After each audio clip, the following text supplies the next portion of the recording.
Sa bawat pagtitik, ako'y naroon. Saan man kayo magtubig, ako'y lagi ninyong kasama. Lagi ninyong kasama. Ang nagpapahalak sa bawat pagtitik ay tunay kong kinalulugdan.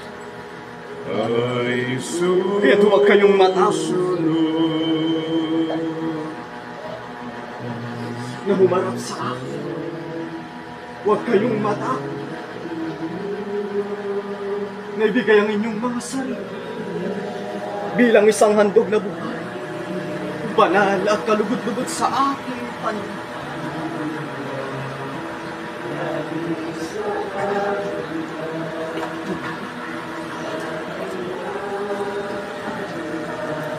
Sa mga oras at sandali,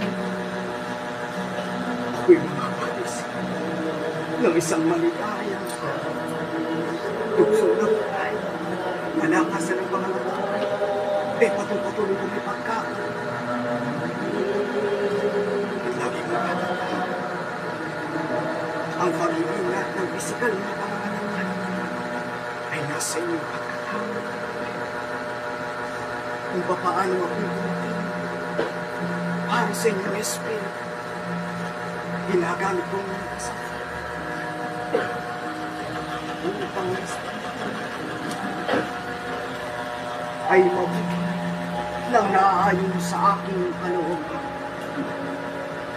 Batit na marami ng pagsubok ang dumating sa iyong buhay, na ito iyong nalampasan, iyong napagtagumpayan. Ngunit lagi ninyong tatandaan, habang kayo'y nabubuhay sa daigdig na ito, ang pagsubok ay laging nariyan. Ngunit akong inyong Ama ay laging nasa inyo'y umaagapay. Hindi ko kayo pababayaan. Kaya't lagi ninyong tatandaan, ang nananatili sa akin ay nananangan sa aking mga salita at sumusunod sa aking mga turo at pangaral. Kaya anak, mapalad ka, sapagkat sa dami ng tao sa daigdig na ito, isa ka sa tumangga at naniwala sa akin. Sa iyong pagtanggap, nakita kung papaano ang makipot na pintuan ay tunay ng kakaunti lang ang siyang gumaraan at pumapasok. Ngunit inyong mauunawaan pagdating ng takdang panahon na ang tinatawag na makipot na pintuan ay siyang tatawisan ng marami. Mangunguli sapagkat hindi sila nakapasok sa paghahari ng Diyos na sanlibutan ng aking ministeryo at ilaw ay siyang ang tunay na makipot na pintuan. Kaya't ang bawat pumapasok ay aking nililingat ng naaayon sa aking kalooban. Wala akong itinatanong, maging saserdote man, kasangkapan, mananampalataya. Kayo'y pantay-pantay lamang sa aking panahon. Ngunit ang iyong mga gamutan ay hindi pa rin. At lagi niyong tatandaan kung sino akong dumating sa inyong pagkatao. Tanggapin mo hanggang sa wakas ng mundo. Yan ang lagi niyong tatandaan, na ang sino mang nananatili ay aking pahalaga. Sa mga sandali ito, ako'y may gantimpala na minsan mo lamang masasaksihan. Simula na ika'y manampalataya sa akin, sapagkat sa mga sandali ito, tunay na patutunayan ko sa inyo na kasama ninyo ang aking mga lingkod at ang mga anghel at ang aking mga binanal. Sa mga sandali, sila'y aking pahihingkulan na sa iyo'y magsalita. Awitin, kaibigan kasama.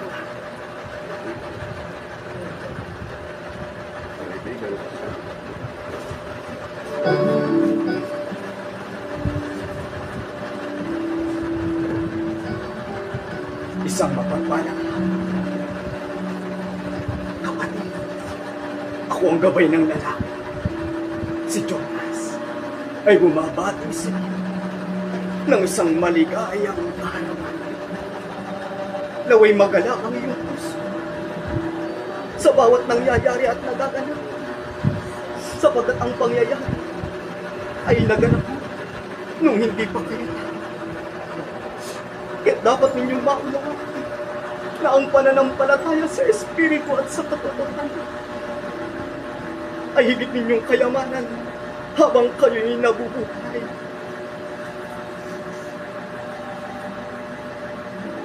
Ako, ang iyong kapatid na si Pablo, isang maligayang araw, kapatid. Anuman ang iyong pinagdaraan, batid nung nandiyan ang ating Ama na si Amang Iskopus upang sa iyo ipaunaw ang lahat ng bagay na naaayon sa kanyang kalooban. Ang pananampalatayang inyong tinanggap ay inyong pagsikapang mapagtagumpayan habang kayo'y nabubuhay sa daigdig na ito, na kung papaanong kinakailangan ninyong magpakasakit para sa ikatlong misteryo, tulad ng pagkahirang sa amin nang kami gumampan sa ikalawang misteryo. Tunay nga na dugo, buhay ang kapalit upang ipaglaban ang pananampalataya sa pangalan ng Panginoon. Ngunit kayo hindi daranas ng dahil ngayon sa panahon ang Espiritu Santo'y kasama ninyo, hindi kayo pababayaan na magalaw ninyo. Kaya kapatid, lagi mong tatandaan, simula nang tanggapin mo sa iyong puso ang pangalan ng dakilang Diyos, isa ka na sa tunay na, sapagkat ang bawat tumatanggap at isinasa puso ang bawat aral na kanyang natututunan, ito'y magagamit niya sa oras ng pangangailangan. Kaya't magtatag pa, baunin lagi ang bawat aral na sa inyo ibinibigay ng ating Ama. Huwag nyo itong babaliwalain upang pagdating ng takdang panahon, hindi kayo magsisi. Tunay na ito na ang wakas ng panahon. Wala nang ibang Diyos na darating. Mula sa inyo'y hihirang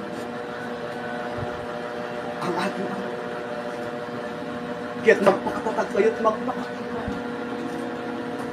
Huwag niyong hahayaang maagaw paninuman ang nasa sa inyo na.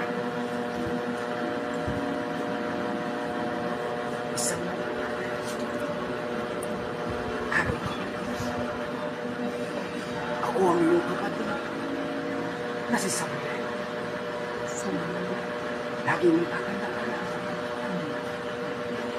ang bawat pagtitindig ay higit na mahalaga sa anumang bagay dito sa mundo. Kung ang bawat bagay na inyong nahahawakan, na inyong nakikita ay nasisira, ngunit ang kaloob ng Espiritu Santo kailanman ay hindi masisira. Ano man ang gawin ng tao, kapag Diyos na ang gumawa, ang tao ay walang isang patunay na hindi magiging tao isang tao kung wala silang Diyos. Walang halaga ang buhay ninyo kung wala kayong tinatawag at sinasampalhan. Kaya inyong panghawakan, dito hindi na maalis sa inyong puso. Sapagkat ang bawat bagay na para sa espiritual. Ito ang tunay na buhay. Muli, isang maligayang kayo ang balihan niyo.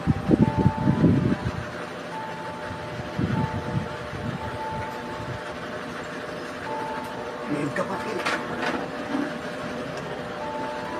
iyong unawain ang bawat nangyayari at nagaganap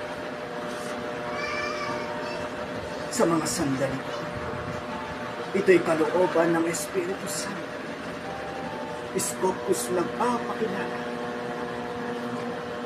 Ako ang iyong kapatid na si Pedro. Isang kagalakan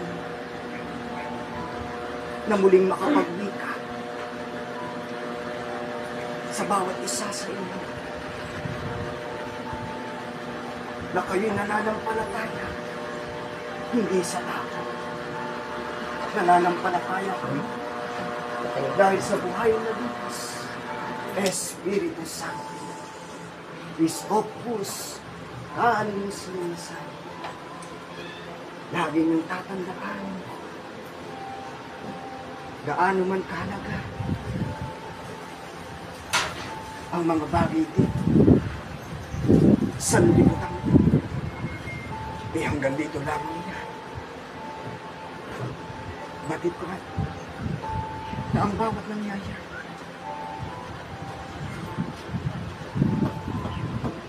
ay isang kaganapan at katuparan mula sa hula ng mga propeta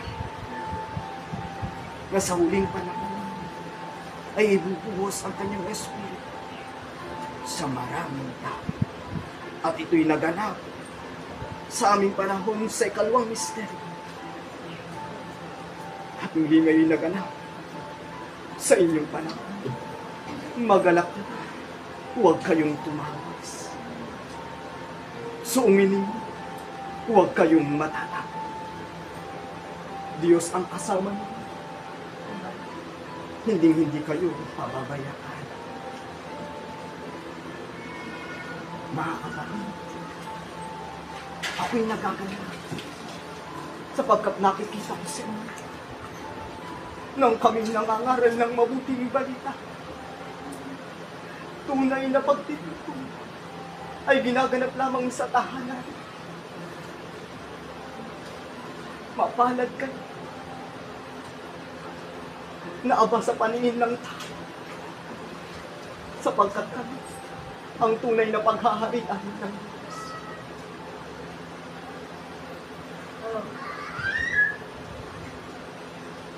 Isang maligayang kaarawan, kapatid. Ako iyong kapatid na si Aaron. Napakapalad mo sapagkat pinagkalooban ka ng ating na kami iyong makausap mula sa unang misteryo ng kanyang pagkalinis hanggang sa ilang ay muli kaming pinababa upang sa inyo'y bumabay at pumatubay. Ano pa ang nais ninyong patutuo sa bawat bagay na nagaganap sa inyong buhay? Ang anak ng Diyos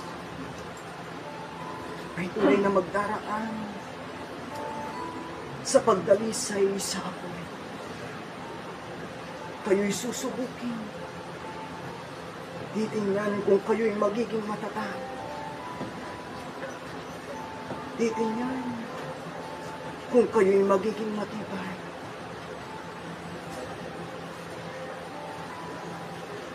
Ngunit lagi ninyong tatandaan, kayo'y matibay, kayo'y malakas. Dahil isa kayo sa bawat hinihirap ang tunay na anak ng Diyos. Hindi lamang nakikinig, kundi isinasagawa ang bawat napakikinggan.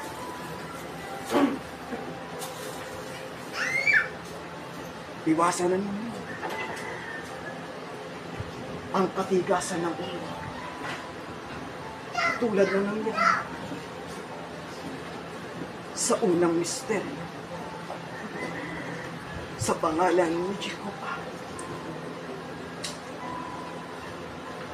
Tunay na kalungkutan, hinagpis ang bawat naming pinagdaanan. Ngunit sa kabutihang loob ng Diyos, binigyan kami ng pagkakataon upang ang aming ay muli namin magaling, upang kami ay makigabay at patnubayan ng bawat isa sa iyo.